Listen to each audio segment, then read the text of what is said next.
Me voici en pleine exploration là d'un bunker pour signaux optiques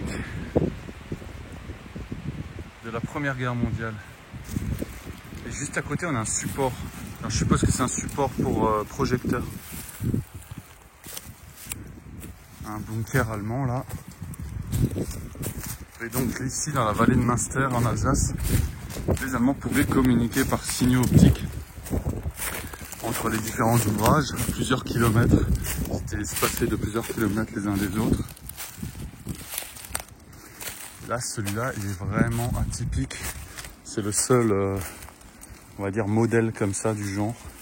Aussi grand, aussi massif en tout cas. Et impressionnant. Ici, on est bien, là, le soleil se couche, il fait beau. On est le 1er janvier. Il y a un petit redout.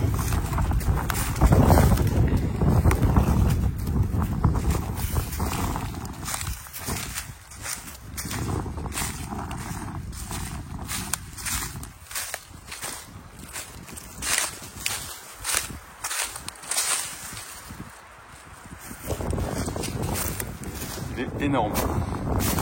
Alors, les murs ils font 1 mètre d'épaisseur, ce qui est déjà énorme pour la Première Guerre mondiale. Pendant la seconde, les Allemands ont opté pour 2 mètres d'épaisseur sur le mur de l'Atlantique par exemple, pour les murs extérieurs, et 80 cm pour les murs intérieurs, murs de l'Atlantique.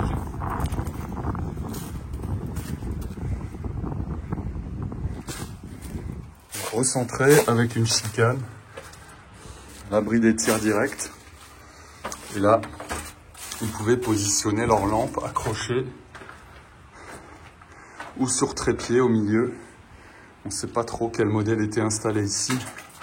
Et je pense peut-être sur trépied parce qu'on ne voit pas vraiment de support au niveau des meurtrières, là, au niveau des fenêtres.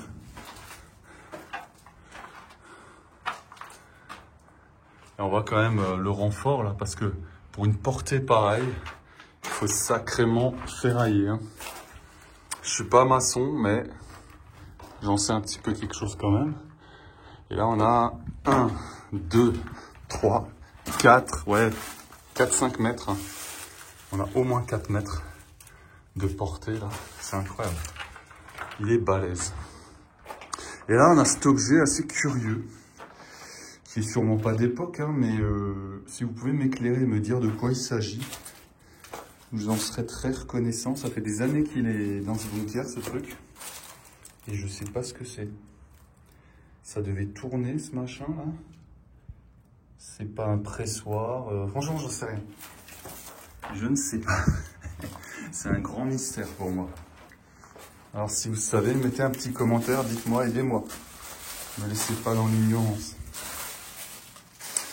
Donc ouais, c'est le bunker vraiment sympa, hein. Il est vraiment spécial. Et donc en fait, ils pouvaient communiquer avec les autres ouvrages. Là-bas au loin, on voit pas bien à cause du soleil, mais on a une crête avec un château fort qui s'appelle le Schwarzenburg.